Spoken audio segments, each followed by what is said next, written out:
Ottawa va rétablir et va moderniser le programme de contestation judiciaire. Les ministres du patrimoine et de la justice, Mélanie Joly et Jody Wilson-Raybould, l'ont annoncé un petit peu plus tôt aujourd'hui. Le programme de contestation judiciaire visait à aider les Canadiens qui se croyaient lésés ou qui se croient lésés dans leurs droits constitutionnels. C'était notamment le cas pour les Canadiens qui revendiquaient leurs droits en matière de langues officielles. Ottawa a donc annoncé un financement de 12 millions sur 5 ans.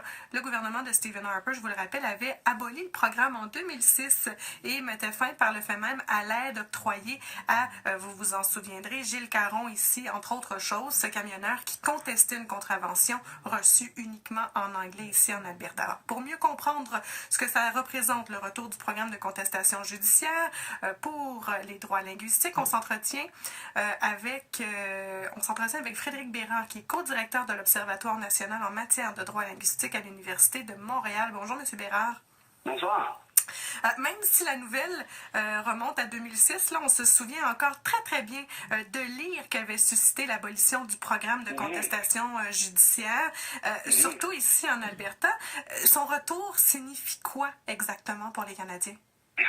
C'est une excellente nouvelle. Je pense que quand on regarde l'évolution de la situation linguistique au Canada, on voit que les francophones hors Québec s'accrochent à très juste titre à la revendication de leurs droits linguistiques. C'est la meilleure façon, en fait peut-être pas la meilleure, mais c'est la façon la plus sécuritaire, si je peux dire, de faire avancer leurs droits. Il y a eu plusieurs gains marqués au cours des 30 dernières années, particulièrement depuis l'adoption de la Charte canadienne, l'article 23, qui prévoit le droit notamment de pouvoir étudier dans une des deux langues dans une des deux langues officielles. C'est certain que la renaissance de ce programme-là leur donnera la chance de pouvoir contester plus aisément, si je peux dire, certaines mesures qu'ils considéreront comme étant inconstitutionnelles de la part de leurs gouvernements provinciaux respectifs. Les ministres ont parlé d'un budget annuel de 5 millions de dollars avec notamment l'injection de 12 millions sur 5 ans parce qu'il restait un petit peu d'argent du fonds précédent qui avait été mis au rencard. Est-ce que c'est un budget qui vous semble relativement juste ou enfin qui pourra répondre aux besoins des Canadiens?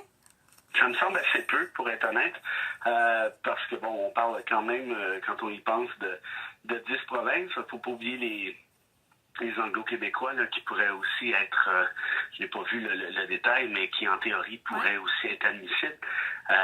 Quand on regarde les coûts que représente une contestation judiciaire jusqu'en Cour suprême, le nombre d'années et tout, on sait que ça coûte excessivement cher, que c'est trop dispendieux.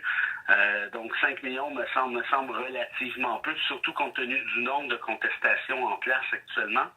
Cela dit, je veux dire, c'est quand même nécessairement un pas dans la bonne direction, surtout du fait de la réinjection de certains fonds, comme l'ont annoncé les deux ministres. Ouais. Un petit peu plus tard à l'émission, on aura la chance de parler plus en détail de la modernisation du programme de contestation judiciaire, mais à votre avis, qu'est-ce qu'il faut ajuster dans ce programme-là? Qu'est-ce qu'il faut absolument, sur quoi il faut absolument miser pour bien protéger les droits linguistiques des Canadiens?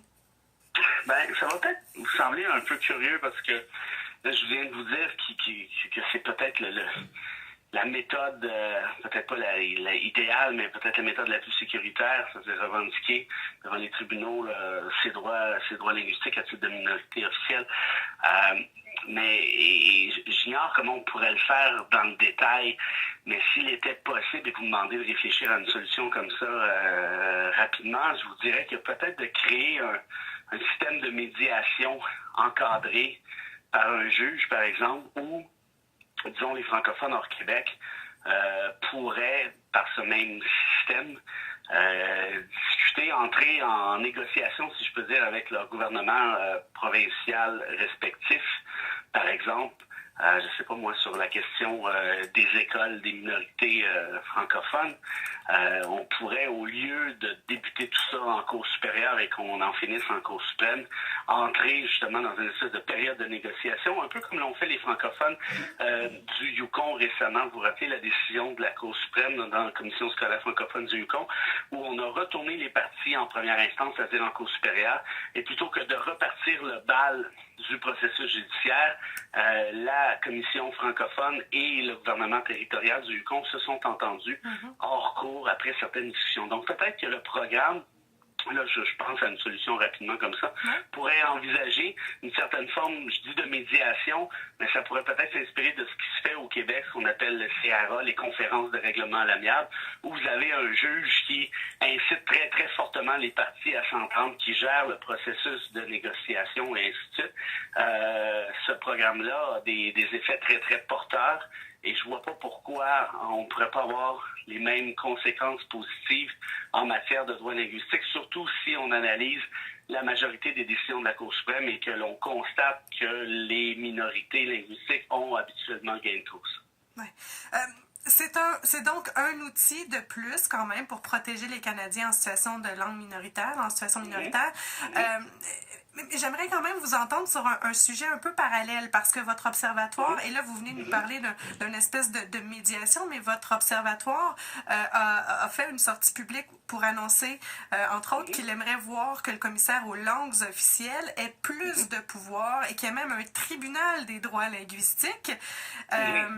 Est-ce que c'est toujours nécessaire vu le retour justement de ce programme de contestation judiciaire-là? Ouais, je pense qu'on peut faire les deux. Le programme va nécessairement donner un coup de main. Là-dessus, je félicite les deux ministres. Ceci dit, rien n'empêche de faire un et l'autre. Si vous donnez plus de pouvoir coercitif au commissaire aux langues officielles, nécessairement vous assurez le progrès de l'avancement des droits linguistiques en territoire minoritaire.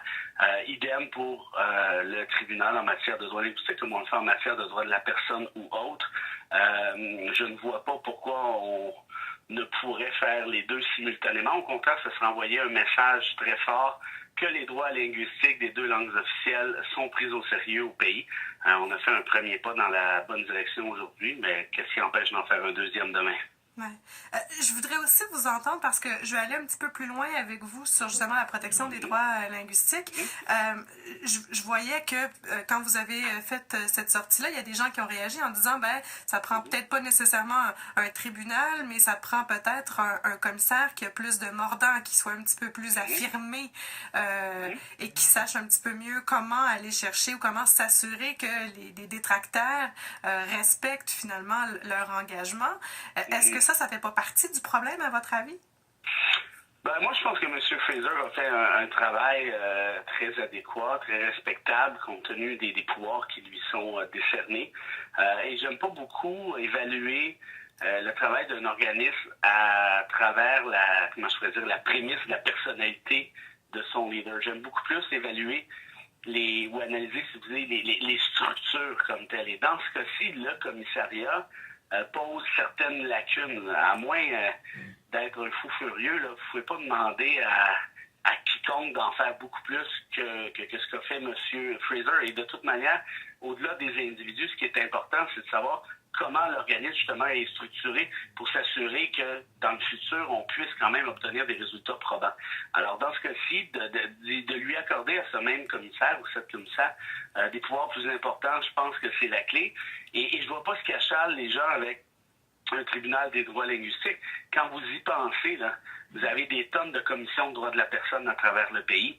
Vous avez des tribunaux en matière d'immigration, vous avez des tribunaux en matière fiscale, vous avez des tribunaux à peu près dans tout ce qui existe et ce qui n'existe pas.